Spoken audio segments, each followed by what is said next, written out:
ये कह रहे हैं, ये समझने लगे हैं कि भाई अभी रोबोट्स उसका तो हमें पता लग गया कि उसको वेबसाइट के साथ ही कॉपी करके रख लो और अपलोड कर लो तो हो जाएगा, लेकिन वो फिजिकल फाइल थी इसलिए होगा।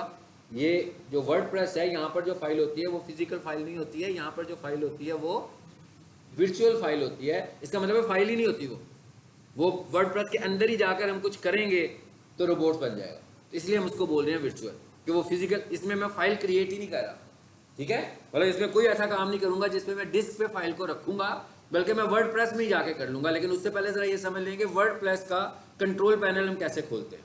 ये मैं पूरी वेबसाइट खोली, उसके बाद स्लैश लगाया और आगे हम लिखते होते हैं WP एडमिन, लिख दिया WP डैश एडमिन।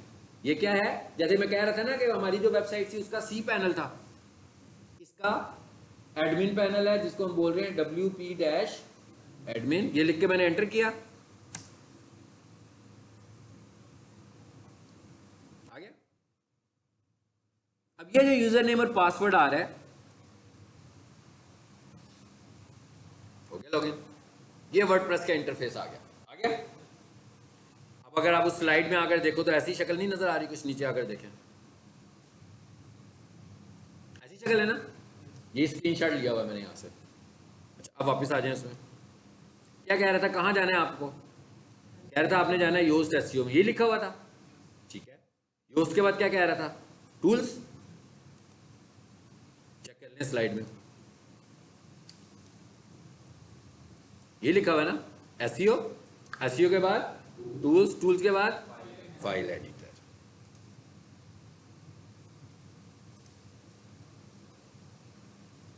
जी फाइल एडिटर कहाँ है, ये हमें वेबसाइट का कुछ नहीं करना भाई, वेबसाइट तो उसकी है ना, बनाकर दी हुई है उसने। हम क्या कर रहे हैं, रोबोट्स की फाइल सेट करने आए हैं ना, बस आगे रोबोट्स की फाइल क्या नहीं आई, जो भी सेटिंग करनी है यहाँ पे सेट सेटिंग, ठीक। लेकिन ये ध्यान में रखिएगा कि सी पैनल अलग चीज है और ये वाला पैनल अलग है। ये तो वेबसाइट डेवलपमेंट वाला पैनल है ना, आप देख रहे हो ना, वेबसाइट डिजाइन का पैनल है कि जहां से वेबसाइट डिजाइन हुई है। तो सी पैनल कौन सा है, जहां पर वेबसाइट अपलोड हुई होती है। तो अगर आप चाहो तो इसकी रोबोट फाइल बनाकर सी पैनल में भी अपलोड कर सकते हो, उसी तरीके से जिस तरीके से हमने पहले काम किया। पहले मैंने क्या किया है, रोबोट फाइल बनाई है ना, अपलोड ही किया है ना, ये बताया ना कि उधर रख दो तो साथ अपलोड हो जाएगी। तो अगर आप चाहें तो इस, ऐसा नहीं है कि जिसकी वेबसाइट वर्डप्रेस में बनेगी उसका सी पैनल नहीं है, हर वेबसाइट का सी पैनल होता है, चाहे वो वर्डप्रेस की वेबसाइट हो चाहे वो कोडिंग की वेबसाइट हो। उस वेबसाइट में भी तो अपलोड होना है भाई, इसने भी तो अपलोड होना है ना। ये बेसिकली जो हमने इंटरफेस खोला हुआ है ये डिजाइन का इंटरफेस है। ये आखिर में मैं आपको एक बार फिर खोल के दिखाऊंगा, जिसमें इसके अंदर जो पोस्ट लगी हुई है उन पर थोड़ा सा हम काम करेंगे, ठीक है। तो अभी हमने फिलहाल यहाँ पर आए, जो भी काम करना होगा यहाँ पर आकर काम करेंगे। ये क्या बना हुआ है, सेव चेंजेस टू रोबोट्स, इसको करेंगे, बस हो गया, इतना ही करना है। वर्डप्रेस की फाइल में जो भी हमारा कोड होगी कोडिंग वो यहाँ लिख देंगे, जैसे यहाँ लिखा हुआ है डिसअलाउ, कि क्या डिसअलाउ होने, साइट मैप भी आ रहा है, सब कुछ वही है ना। बाद में चेंजेस करके अगर मुझे बढ़ाना होगा तो सेव करूंगा यहां से बाहर। तो ये तरीका था इसका। अब आ जाए वापस इसमें, ठीक। We also test it from search console. इसका क्या मतलब है, कहता है भाई आप अपनी रोबोट की फाइल को अगर चाहो तो सर्च कंसोल से भी टेस्ट कर सकते हैं। कैसे कर सकते हो, इसका बड़ा आसान सा तरीका है, ये देखें यहाँ पर आता हूँ मैं। देखो मैंने क्या लिखा, रोबोट्स डॉट txt टेस्टर, ठीक है। फाइल का नाम लिखा, उसके आगे क्या लगा दिया, टेस्टर लगा दिया। इस पे आओ, आगे पहले ही नंबर पर आ गया, यहाँ पे कहाँ पे, rasport.google.com, इस पे क्लिक करें, आगे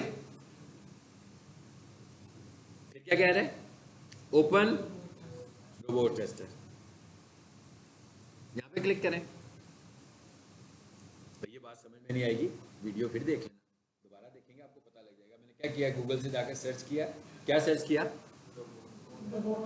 हाँ जी, robots.txt स्पेस टेस्टर लिखा, वो जो पहली साइट आएगी उस पर क्लिक करोगे, यहाँ हो गए, यहाँ पर आ गए हम। कहता है भाई सिलेक्ट करो कौन सी प्रॉपर्टी, देखो लेकर कहाँ आया आपको, सर्च कंसोल में, लेकिन लाया दूसरे तरीके से है। उसकी वजह क्या है? उसकी वजह ये कि ये टेस्ट करने के लिए ज़रा जो तरीका हम इस्तेमाल करते हैं वो पुराना है, यानी जो सर्च कंसोल का पुराना मॉडल है ना उस पर लेकर आया मुझे। सर्च कंसोल का जो पुराना मॉडल था उसको हम बोलते होते थे वेब मास्टरिंग टूल। ये देखें यहाँ पर क्या लिखा हुआ है, बैक करें ज़रा, पढ़ लें क्या लिखा हुआ है। sport.google.com वेब मास्टर्स, यानी इसका जो पहला मॉडल होता था, जब तक ये इसका नाम, उस वक्त इसका क्या नाम होता था? Web mastering tool. उस वक्त गूगल सर्च कंसोल नहीं होता था, फिर बाद में उन्होंने इसका नाम गूगल सर्च कंसोल किया। ठीक है, सो ये टेस्ट करने के लिए मुझे उसके वेब मास्टरिंग भी जाना पड़ा है। सो मैं इधर आ गया हूँ, फिर मैं कहाँ गया? ओपन। खुद ही सब कुछ सामने आता जा रहा है भाई, कोई मैं कोई खास साइंस इस्तेमाल नहीं कर रहा हूँ। ठीक है, क्लिक कर रहा हूँ, आ जाता है खुद ही सामने। इस पर आ जाए, आपको याद आ गया होगा यही सब कुछ था उसमें। मैं सर्च कंसोल जब खोलता था यही वेबसाइट थी ना उसमें, मीट शॉप, प्रोफेशनल किचन, इसहाक, और यही है। मैं कहता हूँ भाई प्रोफेशनल किचन चूज कर ली मैंने, आ गया, नीचे आया हूँ मैं, देखें क्या लिखा हुआ है। कहता है भाई जिस फाइल को चेक करना है कि वो अलाउ है कि डिस अलाउ है, उसका यूआरएल दे दो सिंपल। सो मैंने लिखा index.html गूगल बोट। इसका मतलब क्या हुआ कि जो गूगल है उसका जो बोट है उसका नाम क्या है? Google boat. याद है ना, वो हमने लिखा था, यूजर एजेंट लिखा था ना।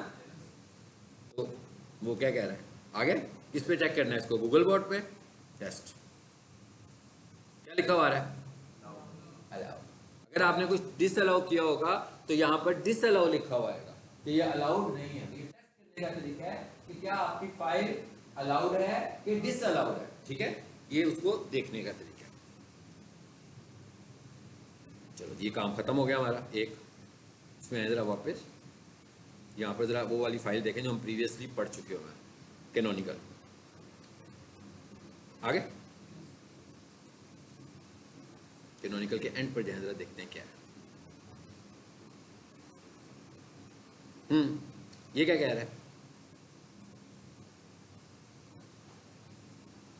ये भी देख लें एसईओ में कैसे करना था। ये मैंने बंद तो नहीं कर दिया, पेज बंद कर दिया। क्या नाम था वेबसाइट का भला? मुझे भूल गया। किसी को याद है आप में से कि नहीं याद? मैनेजमेंट ये थी।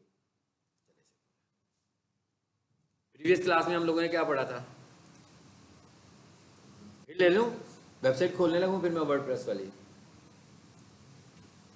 ये वाली प्रैक्टिस वीडियो से ही होगी, हाँ, क्योंकि आपके पास तो वर्डप्रेस की लाइव वेबसाइट नहीं है ना कोई। मैं ये वाली प्रैक्टिस के लिए वीडियो बन रही है कि आप इसे घर में वीडियो में देख सकते हो, बार बार प्रैक्टिस कर सकते हो इसकी। बोल दिया मैंने। पहले मैंने क्या किया था, ये खोल के रोबोट्स के लिए आया था ना, अब मैं दोबारा कैनोनिकल के लिए आया हूँ। ठीक है, अब जरा देखते हैं कि इसका कैनोनिकल का है। इसके लिए भी उसने कहा था कि एसईओ में चले जाओ आगे, फिर उसने कहा था कि एडवांस में चले जाओ। एडवांस में कि टूल्स में? टूल्स में था, बिल्कुल ठीक है, टूल्स पे आ जाओ। अच्छा उसके बाद क्या था? यहाँ पर कुछ गलत लिखा हुआ है। हाँ, टूल्स के अंदर क्या आ रहा है जी? एडवांस। जरा आओ, जरा वापस आओ, टूल्स, ये लिखा हुआ है इंपोर्ट, ये लिखा हुआ है फाइल एडिटर।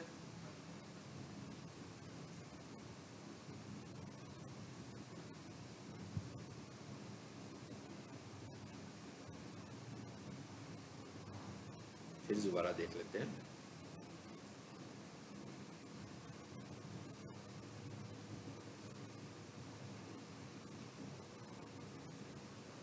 यहाँ पर है फाइल एडिटर में तो नहीं है, कहीं देख लें पहले। रोबोट्स की फाइल नज़र आ रही है हमें यहाँ, और क्या नज़र आ रहा है? नहीं ये नहीं है, हमसे रिलेटेड नहीं है, ये डिज़ाइनिंग से रिलेटेड है।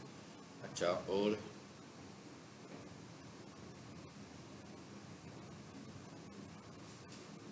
इसमें एडवांस नाम की ऑप्शन नहीं नज़र आ रही कोई?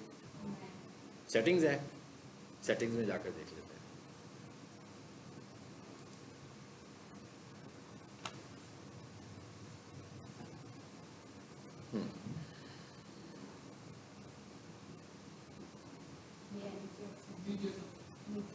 नीचे आ गया नज़र?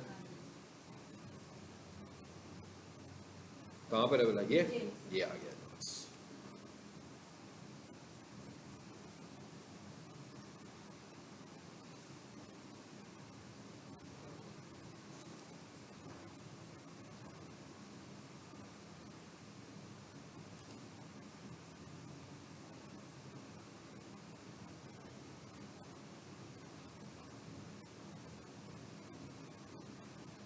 चलिए मैं आपको नेक्स्ट टाइम बताता हूँ, यहाँ पे नहीं है, दूसरी जगह से आएगा। कैनोनिकल यहाँ नहीं है। CA नहीं, कैनोनिकल यहाँ नहीं है, कहीं और है। Home page, post, categories, tags में आओ, टैग्स में आओ।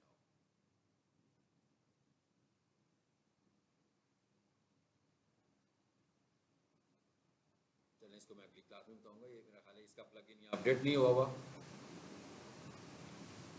ये देखें, इसके प्लगइन्स जो होते हैं ना, इन्हें अपडेट भी करना पड़ता है। ये देखें लिखा हुआ है प्लगइन्स। अब आप देख रहे हैं अभी तक मैं जो आपको SEO करवा रहा हूँ वो प्लगइन्स वाली नहीं है, कोडिंग वाली है ना। ये वाली जो है ये प्लगइन्स वाली है। तो इनके जब हम प्लगइन्स इंस्टॉल करते हैं तो फिर हमें उन्हें अपडेट भी साथ साथ करना पड़ता है। ठीक है, तो इसको मैं अभी आपको अगली क्लास में बताऊँगा। मुझे शुरू करने से पहले याद करवा देना कि इसका जो है ना वो कैनोनिकल कहाँ पड़ा हुआ है। Bread crumbs, date, format, special, हाँ यहाँ एंड पे क्या है? पहले हम टूल्स में गए थे, इसके इंटीग्रेशन है एक,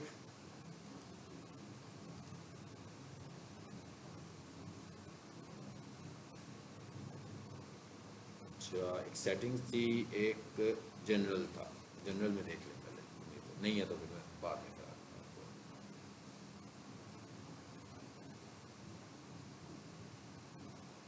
फर्स्ट टाइम कॉन्फ़िगरेशन,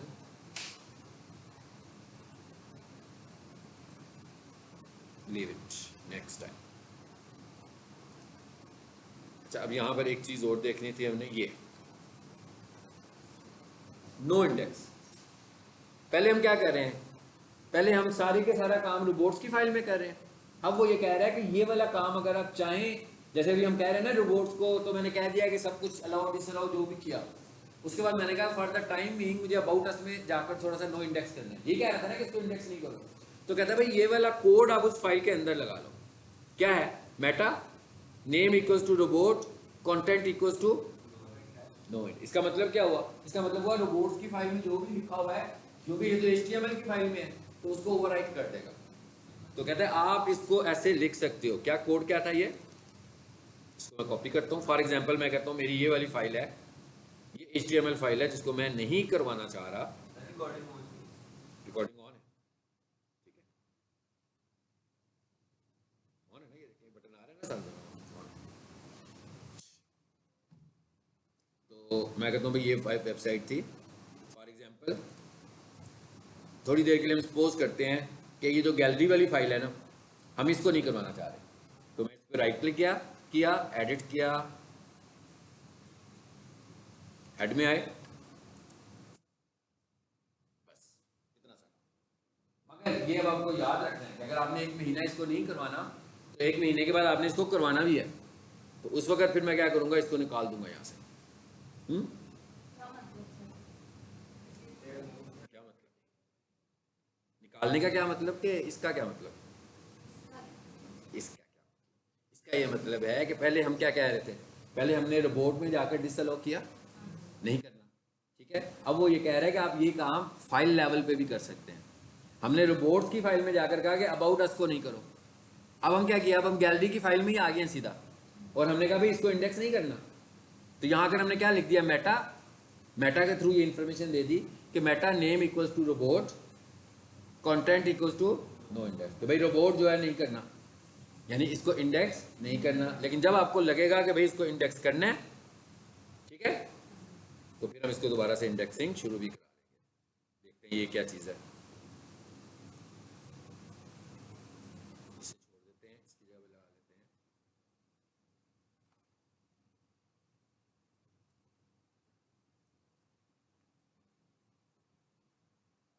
ये क्या हुआ, रंग चेंज हो गया सबका, है ना।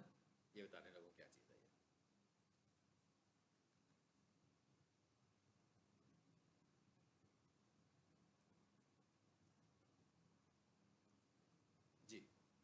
पता लगा? ये एक HTML का टैग है। अगर कुछ चीज़ें आपको कमेंट करनी हो, यानी अभी आप देख रहे हो इसका रंग डिफरेंट हो गया, इसका मतलब ये है कि इस वक्त ये वाली लाइन एग्जीक्यूट नहीं हो रही, ये कमेंट बन गई है। कैसे बनी है? कमेंट बनाने के लिए कोड क्या यूज़ करते हैं हम, ये देखें। मैं इसको अलग ही कर देता हूँ ताकि आपको समझ में आ जाए जरा। क्या कोड यूज़ किया मैंने? ये मैंने आपको इसलिए बताया है कि भाई बार बार लिखेंगे डिलीट करेंगे तो ज़्यादा बेहतर है ना कमेंट करने उसको, ठीक है? जब जरूरत होगी तो ऑन खत्म कर दूंगा, जब जरूरत नहीं जरूरत होगी तो फिर कमेंट कर दूंगा। तो फॉर एग्जाम्पल अब मैं कह रहा हूँ ये नो इंडेक्स वाला काम ना करे, तो मैंने इसे कमेंट कर दिया। जब मैं कहूँगा ये काम करे तो इसका कमेंट हटा दूंगा। कमेंट बनाने का तरीका क्या होता है? टैग शुरू करते हैं, साइन ऑफ एक्सक्लेमेशन लगाते हैं, 2 दफ़ा हाइफन लगाते हैं और अपना टैग लिख देते हैं, और जहाँ पर जाकर इसको ख़त्म करना होता है वहाँ पर जाकर क्या कर देते हैं? क्लोजिंग लगा देते हैं। यानी ये है क्या? ये है स्टार्टिंग, ये है एंडिंग। बड़ा आसान सा है लगाने का तरीका। क्या तरीका है? साइन ऑफ एक्सक्लेमेशन से लगेगा डबल डैश के साथ, और ख़त्म सिर्फ डबल डैश के साथ होगा, ठीक है? मतलब लगेगा साइन ऑफ एक्सक्लेमेशन और डबल डैश, और ख़त्म कैसे होगा? सिर्फ डबल डैश के साथ। इसका मतलब क्या हुआ? इससे हम और भी बड़ा कुछ कर सकते हैं। मिसाल के तौर पर क्या कर सकते हैं? देखिए क्या क्या किया हुआ है मैंने यहाँ पे। पता लग रहा है अब क्या किया हुआ है? अब आपको समझ में आ रहा होगा कि कौन कौन सी चीज़ क्या लिखी हुई है हमने। क्या ख्याल है? ये क्या लिखा हुआ है? फेविकॉन। कमेंट किया हुआ है ना, सिर्फ इसीलिए किया हुआ है कि लिखा हुआ नजर आ जाएगा भाई यहाँ से फेविकॉन शुरू हो रहा है, मगर ये कोड का हिस्सा नहीं है। तो इसको हमने, आप समझ लो कि एक हेडिंग के तौर पर ये लिख लिया, कि ये हेडिंग के तौर पर लिख लिया, ये हेडिंग के तौर पर लिख लिया, और नीचे आओ, सब हेडिंग्स बनाई हुई हैं ताकि मैं जब कोड को पढ़ रहा हूँ तो मुझे पता लग जाए कि इसके नीचे वाला कोड है क्या, एक्चुअली क्या है। लेकिन उसको हेडिंग बनाने के लिए मैंने किया क्या हुआ है? सिंपल, ये किया हुआ, ये किया हुआ है ना, और फिर इसको इसी तरह खत्म कर दिया। सिंपल, ये टेक्स्ट मैसेज के तौर पर दिया हुआ, ठीक है? जैसे मैं यहाँ पर एक और टेक्स्ट मैसेज लिखना चाहूँ मिसाल के तौर पर, क्या मैंने लगाया? साइन ऑफ एक्सक्लेमेशन, ये लिखा, ठीक है? लिख दिया मैंने डिजिटल मार्केटिंग स्टूडेंट्स, लिख दिया।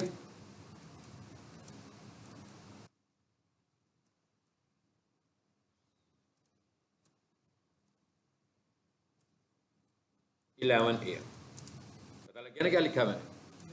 आपकी क्लास का टाइम लिख दिया मैंने।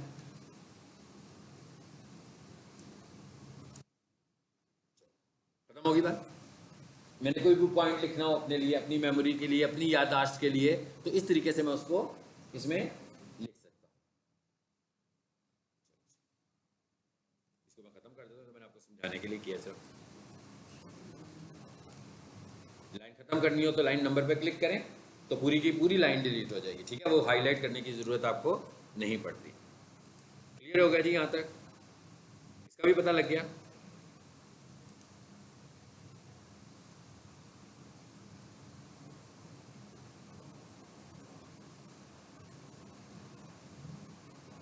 अच्छा,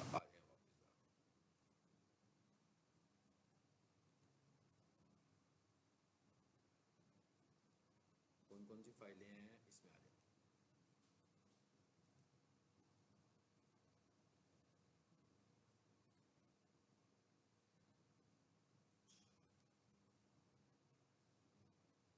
एक छोटा सा टॉपिक और करते हैं आज, जरा क्लास हम जल्दी खत्म करेंगे। 404 ये प्रीवियस क्लास में भी हमारे सामने आया था। ये भी टेक्निकल एसईओ का फैक्टर है कि हमें ये आइडेंटिफाई करना होता है कि हमारी वेबसाइट के अंदर क्या 404 एरर वाले पेजेस तो नहीं है, ठीक है? अभी वो आपने देखा था कि वो क्योंकि रोबोट्स की फाइल बनी नहीं थी हुई, तो क्राउलर जब भी आएगा रोबोट्स की फाइल को चेक तो करेगा, तो जब उसे नहीं मिलेगी तो उसके नज़दीक 404 होगा, यानी जो चीज़ें मौजूद नहीं होगी उस पर आएगा। तो अब हमारा काम क्या है कि हमने ये चेक कैसे करना है कि क्या हमारी वेबसाइट 404 एरर तो नहीं जनरेट कर रही। अब एक वेबसाइट है जिसमें टोटल 10 URL हैं, तो भाई ये तो आसान काम है चेक करना। एक वेबसाइट है जिसमें 500 URL हैं, फिर तो बड़ा लंबा काम हो जाएगा। 1000 URLs हैं, फिर बहुत लंबा काम हो जाएगा। इसका मतलब कोई हमारे पास इसको चेक करने का ऑटोमेटिक टास्क होना चाहिए जिससे ये सारा चेक खुद ही हो जाए। तो ये सारा चेक खुद करने के लिए हमारे पास बहुत सारे लिंक्स हैं, वेबसाइट्स हैं जो फ्री हैं, पैसे नहीं लगेंगे। एक ये मैं आपसे शेयर कर दूंगा फाइल, बिल्कुल करके दूंगा, अभी कर देता हूँ आपके ग्रुप में। जी कौन सा ग्रुप है आपका? PSLM लिखा होता है ना, ये गर्ल्स वाला है, तो उसमें बॉयज़ वाले में भी कर देते हैं।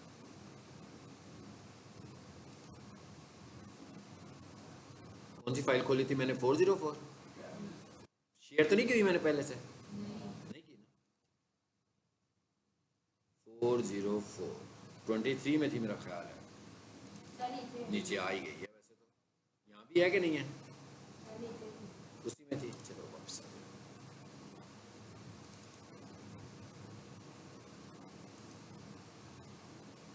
अच्छा दूसरा ग्रुप कहाँ है? बॉयज़ वाला।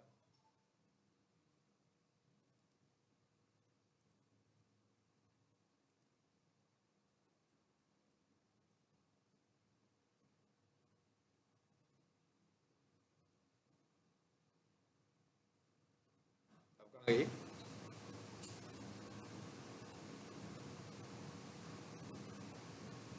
ये चलो, चलिए ये फाइल दोनों में चली गई, ठीक है। ताकि आपने जब इसकी प्रैक्टिस करनी होगी घर में तो लिंक्स को फाइल कर लो। जैसे ये देखिए क्या लिखा हुआ है, एक लिंक ये वाला है, एक लिंक ये वाला है, एक लिंक ये वाला है, टोटल मैंने 3 लिंक्स दिए हुए हैं। तो बेहतर यही होता है कि एक से ज़्यादा लिंक से चेक करो बारी बारी, ठीक है। सबसे पहले मैं कहता हूँ ब्रोकन लिंक चेकर अलाउ, कहता है जी मुझे बताएं। तो यहाँ पर आकर आपने वेबसाइट दे देनी है। जैसे मैं कहता हूँ भाई मुझे इसके ब्रोकन लिंक्स दिखाओ, मतलब क्या करेंगे, वेबसाइट का नाम और फाइंड। ये भी टेक्निकल एसईओ का बहुत स्ट्रॉन्ग फैक्टर है और ये हमें देखना है कि हमारी वेबसाइट में ब्रोकन लिंक्स नहीं होने चाहिए। अगर हमारी वेबसाइट में ब्रोकन लिंक हैं तो हम डिज़ाइनर को कहेंगे कि भाई इनको चेक करें और इनको ठीक करें। ब्रोकन लिंक्स हो कैसे सकते हैं, समझने वाली बात ये कि आ कैसे गए ब्रोकन लिंक्स। मतलब किसी ने तो लिंक सही बनाए होंगे ना, ऐसे तो नहीं होगा वेबसाइट गलत बन गई हो। मिसाल के तौर पर देता हूँ, मैं कहता हूँ पीक सोल्यूशन की वेबसाइट है, इसको पहले क्लिक कर देते हैं ताकि ब्रोकन लिंक्स फाइंड करते हैं। V3 कोड आ गया ना, पूछ रहा हूँ मुझसे, मैं कहता हूँ हाँ जी फाइंड करो। मिसाल के तौर पर हमारी वेबसाइट पर ना एक लिंक बना हुआ है एडमिशन्स के नाम से, और हमारे जो एडमिशन्स होते हैं वो एडमिशन्स होते हैं हमारे, सपोज कर लेते हैं जनवरी से लेकर जून के महीने में। अब जून के महीने के बाद क्या हुआ, एडमिशन क्लोज हो गए, तो उन्होंने क्या किया, जून के महीने के बाद एडमिशन की फाइल ही डिलीट कर दी, जो कि गलत है, ठीक है। फाइल बेशक डिलीट ना करें, लेकिन जब फाइल डिलीट की तो कोई भी बंदा वेबसाइट पे वैसे ही गया रैंडमली और उसने कहा भाई ये एडमिशन का बटन बना हुआ है इसको दबा देते हैं। उसने जैसे एडमिशन के बटन को दबाया तो क्या होगा, 404, क्योंकि वो तो फाइल ही नहीं पड़ी हुई वहाँ पर, इस वजह से आएगा। सो ऐसी सूरत को हम मैनेज कैसे करेंगे, इसको मैनेज करने का बेहतर तरीका ये है कि वो जो URL जहाँ पर हमने मेंशन किया हुआ है ना, वहाँ पे जाकर हम URL का लिंक, हाइपर लिंक खत्म कर दें, एक तरीका। दूसरा तरीका यह है कि उसी फाइल को हम रिप्लेस कर दें, उसी की जगह पर एक और फाइल लिख लें जिसका नाम हो एडमिशन क्लोज्ड, तो उधर ही अब मैसेज एडमिशन का फॉर्म ना आए बल्कि क्या आ जाए, एडमिशन क्लोज वाली फाइल को रिप्लेस कर दें। ये दो तरीके हैं। एक तरीका क्या है कि हाइपर लिंक खत्म कर दें, भाई उस पर लिंक ही नहीं होगा, एडमिशन लिखा हुआ नजर आएगा, कोई भी बंदा क्लिक करेगा, क्लिकेबल ही नहीं है। दूसरा तरीका क्या है कि हमने उधर से फाइल रिप्लेस कर दी, और कौन सी फाइल कर दी, एडमिशन क्लोज, तो मे भी उस फाइल का नाम भी चेंज हो गया। तो जब नाम चेंज हुआ तो इसका मतलब क्या हुआ, हाइपरलिंक में भी चेंज होगा। ये वाली मिस्टेक्स होंगी जिसकी वजह से आपके 404 के पेजेस आएंगे। तो इसका मतलब क्या हुआ कि ये काम किस एंड पर हो रहा है, डेवलपर के एंड पे हो रहा है ना। हम लोग ये काम तो नहीं कर रहे, हमारा काम तो वेबसाइट को रैंक करना था। तो फिर मैं ये सारे लिंक्स की जो लिस्ट आएगी मेरे पास, मैं उसको भेज दूंगा।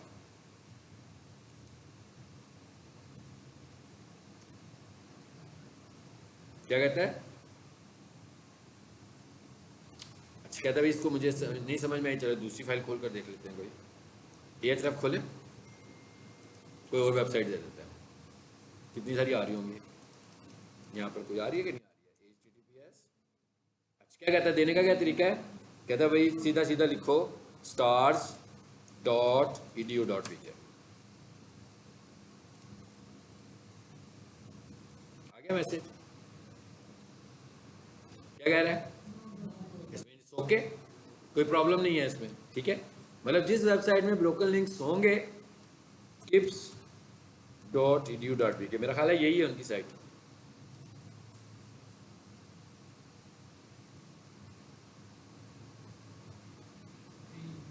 ठीक है, कह रहे ये कुछ 3 ब्रोकन लिंक्स मिल रहे हैं इसको, ठीक है। अब मैं ये वाले 3 लिंक्स जो है ना ये उसको भेज दूंगा आगे, ये ऐसे ही स्क्रीनशॉट लेकर, और यूआरएल भी इसको बता दूंगा कि भाई ये यूआरएल से चेक कर सकते हैं, आपने भी चेक करने हो तो ये 3 एरर्स आ रहे हैं, तो इन एरर्स को जरा रिजॉल्व कर दो। क्या हुआ बेसिकली यहाँ पर, ये कोई इनकी फाइल है जो कि अब इनको मिल नहीं रही है, 404 एरर यहाँ से जनरेट हो रहा है, मे बी इन्होंने फाइल उठा ली हो यहाँ से अब, ठीक है। तो उनको यहाँ से ये लिंक भी खत्म कर देना चाहिए। समझ आ गई बात? चलो आज इतना ही रखते हैं।